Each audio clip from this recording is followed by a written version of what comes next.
Bom dia, pessoal! Hoje eu vou receber a querida Lu Stein. A gente vai conversar um pouquinho sobre planejamento previdenciário no agronegócio. Vou só esperar a Lu chegar. Já deve estar quase entrando aqui também. Ai, gente. Hoje a gente está com um horário um pouquinho diferente, né? Que à noite, para quem não lembra, não tá sabendo, a gente tem curso ao vivo hoje. Curso de como começar a advogar no agronegócio. Nós vamos esperar todo mundo às 19h30 hoje à noite. Agora a gente vai aprender um pouquinho com a Lu aqui sobre planejamento previdenciário no agronegócio. Um tema muito bacana para quem ainda não conhece. Até a Lu chegar, tô esperando aqui, ela já deve estar quase entrando. Enquanto a Lu não chega, eu vou ir me apresentando também, pessoal. Para quem não me conhece, o meu nome é Lohane, eu sou uma das sócias fundadoras aqui da Academia Brasileira de Direito do Agronegócio. Sou especializada em compliance trabalhista no agronegócio, a minha área de atuação, atendo principalmente produtores rurais aqui no escritório, advogada, né? Vou aceitar, a Lu já me chamou aqui, que bom, Lu. Todo mundo que tá aqui, tô vendo que já tem um monte de gente aqui, o pessoal da família tá todo aqui já, ó, a Bruna, tudo bem, Bruna? A Isa. Oi, Lu, tudo bem? Tudo bom? Bom dia. Bom dia, como estão as coisas por aí? Tudo certo? Muito quente aí. Aqui não Calor tá quente não. assim, não. Que tá mais fresquinho. Pessoal, como que tá aí? Conta pra gente nos comentários de onde vocês são, né, Lu? Pra gente saber como que tá em cada lugar. Gente. Lu, eu adorei o tema desse encontro de hoje, né? Que a gente vai conversar um pouquinho sobre planejamento previdenciário no agronegócio. É um tema pouco explorado, eu vejo pouca gente ainda falando sobre isso. Vou ficar super feliz de aprender com você. Nós recebemos várias perguntas aqui durante a semana também, durante hoje principalmente. E quero te pedir primeiro, Lu, para você se apresentar aqui para nós. Obrigada, Lohane. É um prazer. Sempre um prazer participar das suas lives, dos nossos encontros da família Ábreda, né? Me sinto muito honrada em participar dessa família, como eu já deixo sempre, enalteço bastante, porque é um grupo que a gente aprende muito, tá? Então, eu sou advogada aqui no estado de Goiás e Mato Grosso. Sou especialista em direito civil, direito de família e também atuo muito no direito previdenciário, principalmente no estado do Mato Grosso, que é um estado com mais produtores rurais do que aqui em Goiás. Em Goiás tem produtor rural, mas em menos escala, né? Então, a gente trabalha nesses dois nichos e eu vou compartilhar com vocês um pouco do conhecimento. Eu não vou ensinar nada para ninguém, a gente vai aprender junto.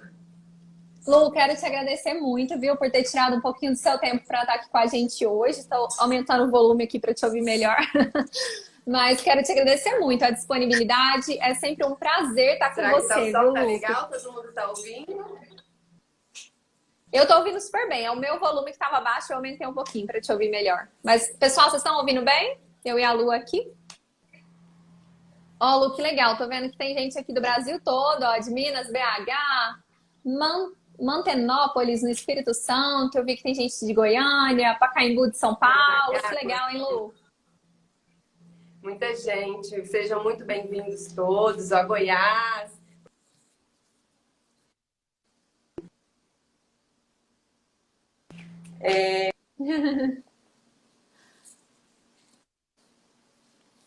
Lu, tá cortando um pouquinho? Eu não tô te ouvindo. Agora acho que voltou, Lu. Eu não tava te ouvindo. É o que eu tô dizendo, tá pausando de vez em quando. Então, quando der algum probleminha, dá um aviso. Vocês escrevem pra gente ver. Combinado, Lu. Tá ouvindo? Então, pessoal, eu vou dar. Eu tô te ouvindo super bem.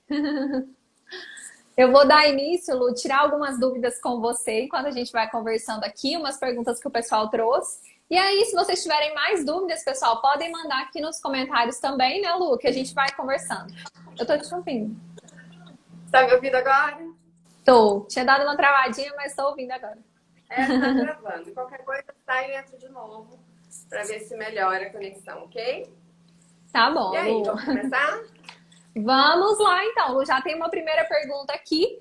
justamente sobre o que é esse tema da nossa live, né, Lu? Que o tema é planejamento previdenciário no agronegócio. Então, o que é esse planejamento, Lu? Conta um pouquinho para nós. Gente, o planejamento previdenciário é nada mais, nada menos do que você fazer uma pesquisa de todo o histórico contributivo do segurado, ou não, né? Porque pode ser que as pessoas também não tenham contribuído.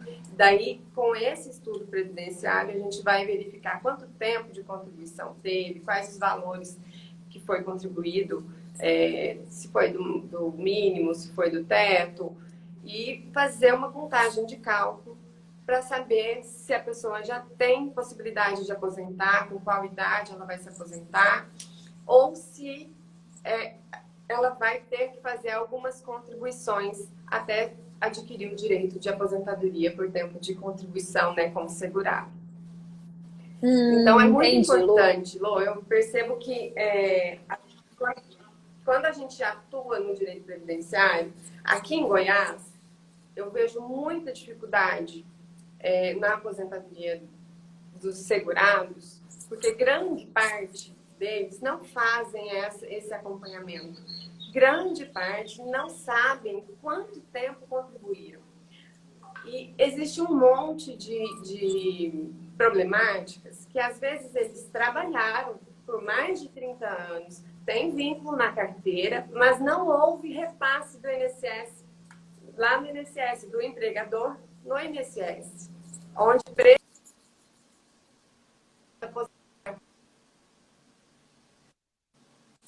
vindo.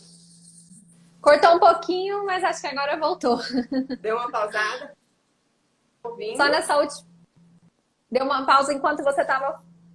Deu uma cortadinha enquanto você estava falando sobre essa dúvida, que às vezes não teve a contribuição, né, do empregador.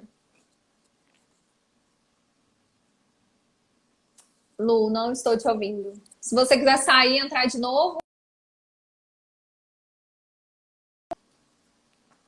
Bom, pessoal, a Lu saiu, ela já deve estar voltando. Mas isso que ela está falando, pessoal, mostra pra gente quanto é importante esse acompanhamento, né? Essa questão realmente de planejar, porque é o que eu vejo que acontece muito. Às vezes a pessoa não tem um planejamento e aí depois, só na hora, no final, depois lá, trabalhou 40 anos, mas não teve contribuição e a pessoa às vezes nem tinha ciência disso. Então, por isso, essa questão do planejamento é tão importante. Eu vejo isso, pessoal, acontecer muito também com produtores, às vezes grandes produtores. É até uma dúvida que eu vou trazer para a Lu, porque é uma dúvida que a gente recebe muito. Lu, me chama de novo aí que eu te coloco de novo. Porque eu tinha cortado e eu acho que você caiu aqui. Só você me chamar de novo que eu te coloco. Pessoal, enquanto a Lu não chega, como a gente estava falando, né? É uma questão que acontece muito. Às vezes o produtor que trabalha há muitos anos, mas ele não tem contribuição. E aí depois ele vai pedir aposentadoria e aí não tem tempo de contribuição, não consegue essa aposentadoria. Então, por isso, tão importante essa questão do planejamento, né, Lu? Lu, será que você consegue me chamar aí de novo? Não sei se a Lu tá vendo aqui, pessoal, se ela tá me ouvindo bem, porque ela caiu aqui da nossa live. Tô esperando um minutinho ver se ela volta. Tem várias perguntas para ela aqui. Peraí, deixa eu ver. Não sei se ela tá conseguindo voltar. Lu, você consegue me chamar? Ah, agora sim. Deu certo, pessoal. Ela já vai entrar de novo. Já está carregando. Oi, Lu, voltou agora, Oi, né? Oi, voltou. Não sei onde parou, mas travou aqui para mim. Você estava falando sobre a questão que às vezes a pessoa teve um tempo de trabalho, mas não teve aquela contribuição, né, do empregador. Você estava nesse ponto. Até o Iago está falando aqui, ó. Tema importantíssimo, principalmente para o pequeno produtor que não tem acesso a esse tipo de informação. Perfeita colocação, que é disso que nós vamos falar. Então, fala um pouquinho mais sobre essa importância, Lu, para a gente. A importância de fazer. Essa importância de fazer um planejamento previdenciário, ela é primordial para o produtor, tanto para o produtor, agricultor, que tem algum produto que vende, né, que comercializa, quanto para o pequeno produtor que ainda não faz esse comércio em grande escala, que não tem bloco de notas de produtor, que ainda faz escrito no próprio CPF, né? A inscrição dele é o próprio CPF. Então, é muito importante para que quando chegue a idade de aposentadoria, esses erros, esses equívocos, igual eu comecei no começo pontuando, que não há repasse do empregador para o INSS, não seja descoberto lá dias antes de se aposentar, né? Lu, e você pode falar um pouquinho sobre como que funciona nesse caso? Que às vezes a pessoa tem a assinatura na carteira e não teve contribuição do empregador. Como que funciona na prática? Exatamente. A gente pode fazer de duas maneiras. A gente pode fazer um pedido de reconhecimento administrativo do próprio INSS, comprovando, por isso que é importante guardar essa documentação. A carteira de trabalho precisa ser guardada, mesmo que você tenha um período aí sem a assinatura, para a gente fazer administrativamente esse pedido, não sendo reconhecido pelo INSS, com o pedido na ação judicial, a gente consegue reconhecer o tempo de serviço com base na última anotação, inclusive com o salário que está anotado. O salário é outro ponto que às vezes ele não é repassado. Ele é registrado, anotado em carteira com base naquele salário, tipo R$3.000, e o empregador contribui com o salário mínimo. Aí, se você tem a prova da CTPS, você consegue fazer uma retificação e reconhecer em juízo. E isso que você está falando, Lu, é um ponto bem importante. Eu já vi isso acontecer também na prática, porque realmente essa contribuição ela é uma obrigação do empregador, né, Lu? Então, você não pode ser imputada essa obrigação ao empregado, a pessoa que tinha, na verdade, que ser beneficiada pela contribuição. Se o erro foi do empregador, ele não pode sofrer a consequência disso, né, Lu? Mas geralmente as pessoas descobrem 10 anos depois que saindo da empresa, né? E aí não tem como mais fazer uma reclamação trabalhista, a gente tem que apelar para o INSS reconhecer, até porque é obrigação do INSS fiscalizar. Né? Isso, então tem até um fundamento legal nesse ponto, né, Lu? Exato. Independente de ter a contribuição ou não do empregador, se teve o registro na carteira, ele teria direito, o empregado, no caso. Tem direito, exatamente. Aí tem que ser comprovado, por isso a importância de guardar tais documentos, para ser comprovado que existia aquele vínculo e aquele salário de contribuição. Né? E aí essa comprovação, então, através da carteira de trabalho, né, Lu? Se estiver na carteira, tá bem mais fácil, né? Exatamente. Isso quando é o trabalhador rural, né, segurado. Mas tem muitos casos de pequenos proprietários, né, que começam lá em regime de economia familiar, né, com aquela família que trabalha, que produz, que vende na feira os seus produtos sem quaisquer documentação comprobatória. Esses são mais difíceis da gente fazer a comprovação, né? Esses são os pequenos que geralmente chegam na idade de se aposentar e não têm quase nada de lucro, mas aí nós temos uma tática que a gente consegue fazer um acervo probatório. Então, aqui tem várias dúvidas sobre esse ponto, essa questão da contribuição do produtor em si, tanto pequenos produtores quanto produtores maiores também. Mas antes da gente chegar nesse ponto, Lu, eu queria saber um pouquinho sobre a questão da aposentadoria especial no agronegócio. Se enquadra, como que funciona essa questão da aposentadoria especial? O que é aposentadoria especial? A aposentadoria especial é destinada a quem? Geralmente, aquele trabalhador rural, em regime de economia familiar, que enquadra a esposa, o marido, os filhos, até 16 anos emancipados, e aí vai todo mundo trabalhando na mesma propriedade com o intuito de sobrevivência, né? Não tem grande comércio, não tem inscrição estadual, matrícula, nada. Às vezes nem tem propriedades, né? Eles têm assentamentos, um pedacinho de terra e geralmente até 4 módulos fiscais, né? O que é módulos fiscais para caracterizar o segurado especial? Cada município, na realidade, tem uma definição de quanto é os alqueires de cada módulo fiscal. Então, será observado as regras de cada município. né? Mas geralmente até 4 módulos fiscais é considerado pessoas de pequeno porte, que são denominados segurados especiais também. E posto isso, o segurado que não é empregado, tá? Ele não pode ter carteira de trabalho para se caracterizar como segurado especial. Aposenta-se. Tem como fazer a aposentadoria do trabalhador rural empregado? Sim, tem. Mas aí o pedido é de trabalhador, né? Segurado. Não é o mesmo pedido. Não é o mesmo pedido, embora entra na mesma legislação especial, porque é um trabalho especial, né? Foi executado no campo, né? Com serviços braçais e tudo. E a questão do produtor rural, de comprovação, de contribuição do produtor rural. O produtor rural, geralmente, Lô, ele entende, porque ele comercializa determinado produto, ele faz nota, né? Ele tem contribuição no Fundo Rural, né? E ele tem contribuição no Senar. Então, juntando isso, o que ele que subentende? Eu já pago os tributos ali no Fundo Rural, já pago os tributos ali no Senar, então eu não preciso contribuir. Depois do final, eu vou aposentar 100%. Errado.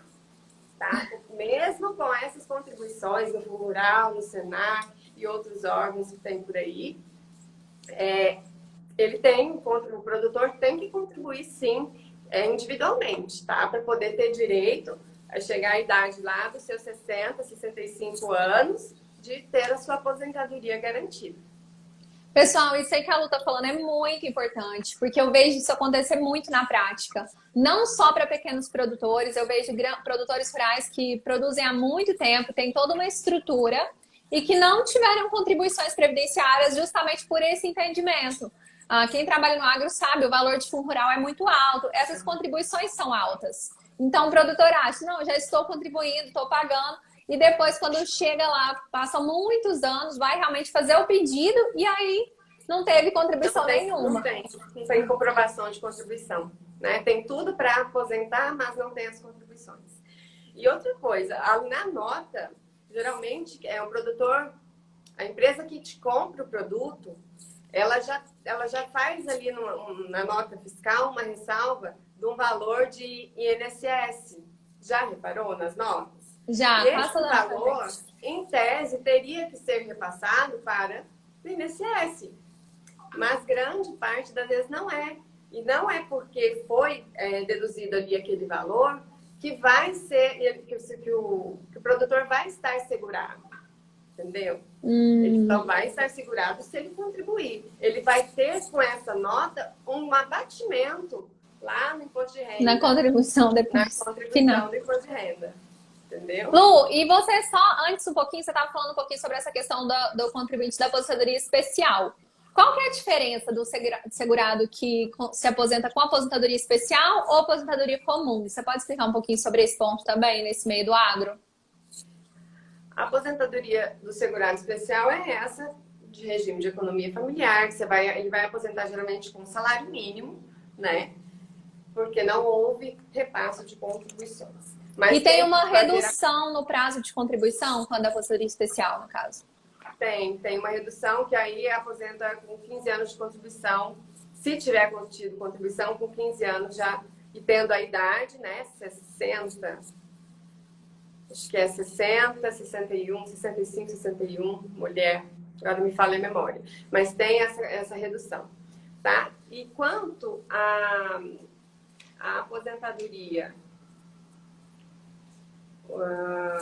acumulação da aposentadoria. Acumulação das aposentadorias. A acumulação das aposentadorias do segurado especial para a aposentadoria comum pode acontecer após a reforma? Pode acontecer após a reforma. Em quais casos? Geralmente, o contribuinte ele trabalhou tanto no campo, em regime de economia familiar, como verteu contribuições para o INSS, né? Ou em áreas urbanas, em períodos pequenos, ou até mesmo na propriedade rural. Porque todo produtor, Lô, eu creio para mim que ele começa como um regime de economia familiar, ele começa pequeno. A maioria das vezes. Ele começa com a sua propriedade pequena lá, 4 módulos fiscais para mais um pouquinho, e vai melhorando, e vai evoluindo, vai se qualificando até virar um pequeno produtor ou um produtor, né, de grande porte. Então, ele começa sem contribuição, sem perder as contribuições, em regime de economia familiar. E chega na metade da sua vida, ele já está mais, já subiu vários níveis, né, de produção. Então, ele tendo as contribuições na sua carteira de trabalho ou contribuinte individual, a gente pode, quando ele tiver 65 anos, pedir uma aposentadoria híbrida, mista, que é onde ele vai aposentar baseado nas contribuições que ele fez e no tempo de serviço rural. Aí Esse tempo de... provas. Só para ficar claro, esse tempo de serviço rural que você fala é naquele período inicial que ele trabalhava sem carteira, que era para ele mesmo, produtor. Aí como que prova? Né? Porque, o que é mais difícil de provar é que quando não tem contribuição nenhuma. Como que a gente prova? Certidão de casamento, certidão de nascimento dos filhos, que geralmente tem profissão do pai, agricultor, lavrador, trabalhador rural.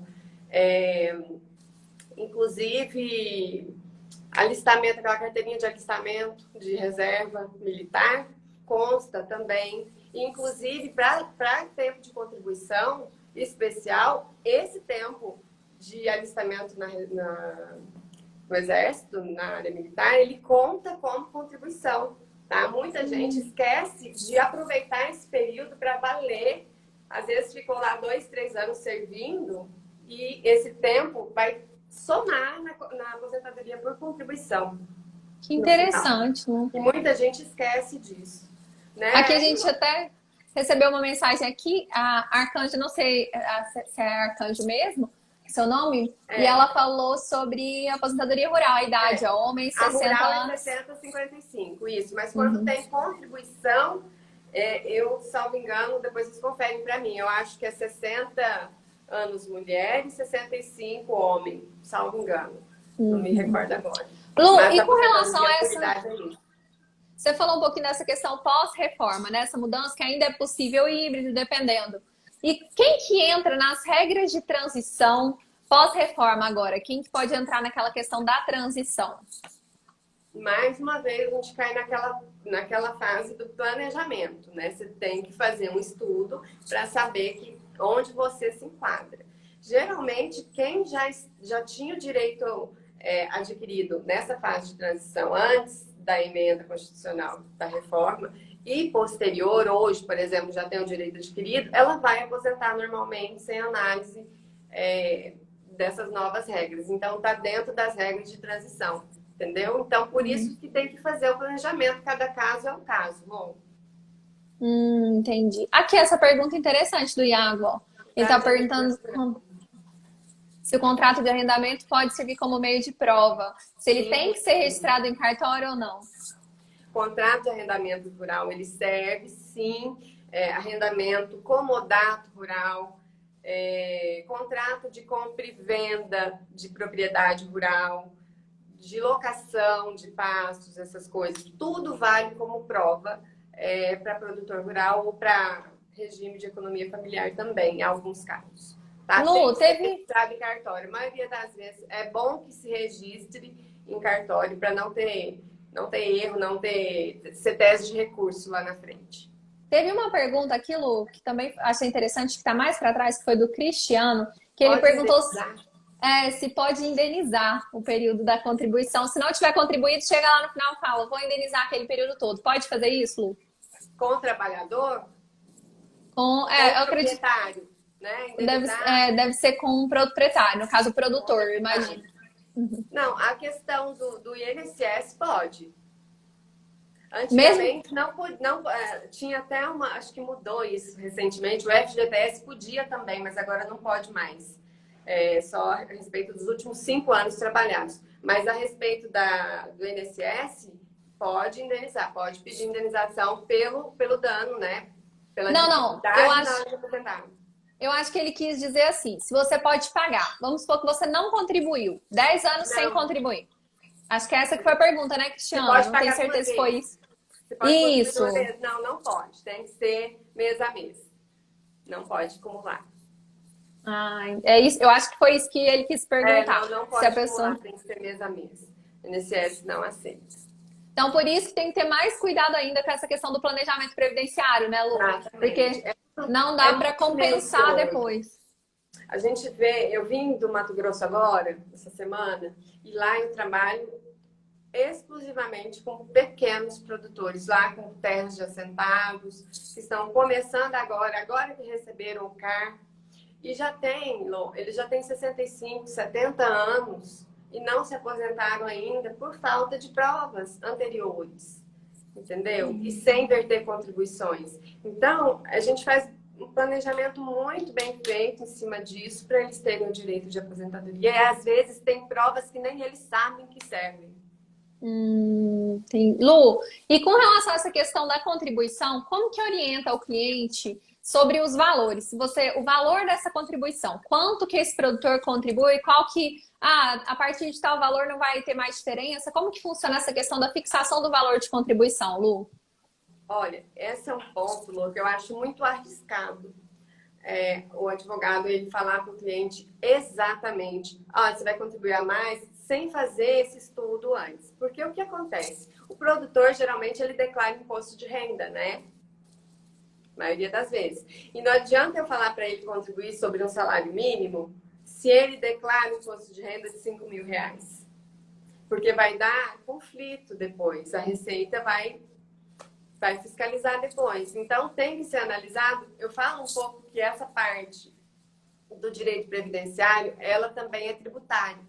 Porque se a gente não analisa as verbas tributárias que o produtor vem arrecadando, não adianta você orientar para a contribuição dele. Você vai contribuir com o mínimo ou você vai contribuir com o teto? Vamos olhar primeiro o que você declara, quais são os seus bens, para a gente poder escolher um valor. E pensando nessa questão do produtor que já tem declarado mais do que esse teto. Aí, no caso, o ideal é que a contribuição seja feita pelo teto, Lu? Aí sim, tem que ser feita pelo teto, né? Para não dar divergências e ele conseguir uma aposentadoria melhor.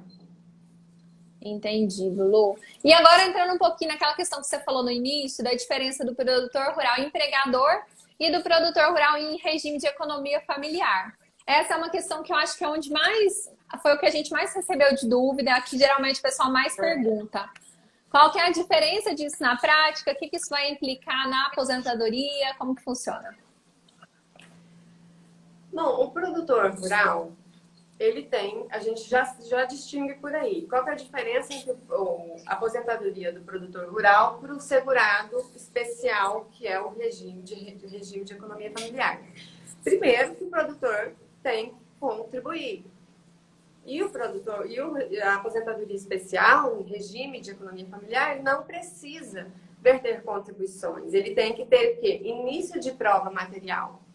Em documentação, é aquilo que eu falei, certidão de casamentos, documentos dos filhos, às vezes contrato de compra e venda, arrendamento de terras, pequenas provas. E aí ele consegue fazer a comprovação e testemunha também. As provas têm que corroborar com a testemunha. A testemunha tem que vir na audiência e falar exatamente o que tem sido feito nas provas dos autos.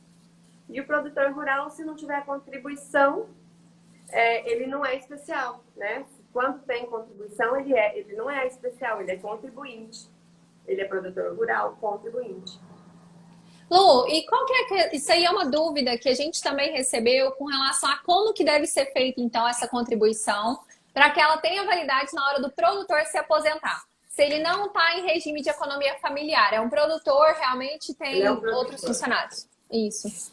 Aí ele vai, com base no que ele declara, volto lá naquela parte da declaração, com o contador, vai ver quanto é a declaração do imposto de renda dele, fazer o cálculo e contribuir no carnezinho. Tem um carnezinho que a gente preenche e contribui mensalmente, e esse carnezinho vai vertendo as contribuições. E aí ele faz o cadastro no próprio INSS como produtor rural, entendeu? E começa a contribuir. E aí, quando for aposentar, já tem lá comprovação de segurado especial lá no site do meu INSS. Vai estar, depois de feito o cadastro no INSS, vai estar lá as contribuições que ele verteu individualmente como segurado especial. Lu, e pensando em quem já não fez esse planejamento, né? E aí esse produtor chega depois, que já está na idade que ele poderia se aposentar. É um produtor, já tem muito tempo que realmente tem essa estrutura, mas começou como um pequeno produtor. E aí, no caso, não tem essa contribuição. Geralmente acontece de terem, tem 5 anos só de contribuição em carteira, de um período inicial, 10 anos no máximo, mas não tem o período todo. Como que funcionaria para conseguir resolver essa situação? Que é um pouco do que você falou da questão judicial, das estratégias que teria aí. O que seria possível? Se ele realmente não verteu contribuições e ele já tem a idade para se aposentar, ele teria que contribuir no mínimo 20 anos. No mínimo 20 anos para ele poder aposentar. Ou ele aposentar, tentar fazer uma aposentadoria especial. Provar a aposentadoria Desse especial. período anterior. Nesse período anterior. Aí a gente pode até, se ele tiver algumas contribuições, pedir aposentadoria híbrida para ele em juízo. Entendi. E aí, sempre lembrando, então, né, Lu, que essa questão da aposentadoria especial seria realmente só desse período antes desse produtor já ter essa estrutura, e quando ele ainda estava em regime familiar, né, Lu? Exatamente, exatamente. Porque é uma transição que quando o produtor começa lá, ele não está preocupado com a aposentadoria, né? Aliás, é igual planejamento sucessório. Ninguém está preocupado em fazer um planejamento sucessório. Ninguém quer morrer, né? É igual ninguém quer ficar velho, aposentar. Então, a gente já vai preocupar com a aposentadoria quando já está quase na idade. E é um erro, né? É um erro que a gente comete. E isso aí que você está falando, igual você até falou dos pequenos produtores, eu sei que é muito comum para quem é pequeno produtor estar nessa situação. E eu vejo também isso ser muito comum, mesmo para produtores maiores. Realmente por essa questão que a gente conversou. Que às vezes, como já tem uma contribuição, já tem um pagamento de fundo rural, já tem uma contribuição ali, ele pensa, não, já estou pagando. E aí, quando chega na hora de realmente se aposentar e pedir aposentadoria, vê, e aí não tem tempo de contribuição. Exatamente. E isso dificulta muito, é o que muita gente vê na prática. Muito mesmo. Lu, e assim, em resumo, o que você acha que é mais vantajoso? As regras pré-reforma, as regras de transição, essa situação que ficou agora na reforma, qual você acha que é o impacto disso aqui no agronegócio? Olha, eu acho que, minha opinião, tá? Eu gosto porque eu estou acostumada das regras da aposentadoria anterior. Mas as novas regras da aposentadoria, eu acho que foi válida. Porque do jeito que estava, Lu, se a gente continuasse com as mesmas regras, daqui 10, 15 anos... Era insustentável, né, Lu? Não ia ter como os aposentados receberem. Não ia ter de onde tirar. Entendeu? Então, eu acho que ela veio... a gente ainda está se acostumando, se equilibrando aí com as regras, mas eu acho que ela é produtiva. Eu acho que ela é válida. Eu gosto mais da outra, mas concordo com essa. E o que mais que você pode dar de dica aí para quem vai trabalhar nessa área, para quem já atua ou queria saber um pouquinho mais? Que dica que você pode dar nessa área do planejamento previdenciário no agro? Planejamento é o seguinte: tenha um bom contador, se é produtor rural, um bom contador que vai te orientar sobre todos esses tributos que você já paga, né? Que o produtor paga. E tenha um bom advogado especialista em direito previdenciário para poder fazer esse planejamento quanto antes. Porque você fazendo o planejamento o quanto antes, na hora de se aposentar, você não precisa nem esperar em juízo. Você recebe direto administrativamente, porque vai estar com todas as provas, com todos o processo administrativo em dia. Então, aí seria realmente, o ideal, né, Lu? O sonho que a gente fala, já ter esse planejamento preventivo para depois não ter erro, ser bem mais simples. Como a Lu falou, pessoal, o processo administrativo é muito mais simples, é muito mais rápido, né? Quando tá tudo realmente regular. Quando o processo tá todo em dia, toda a documentação é rapidinho, o cliente já se aposenta e ainda recebe o retroativo se tiver direito. Então realmente esse planejamento é que faz a diferença, né, Lu? Exatamente. Tem mais algum apontamento, Lu, que você quer deixar para o pessoal? Bom, gente, é isso.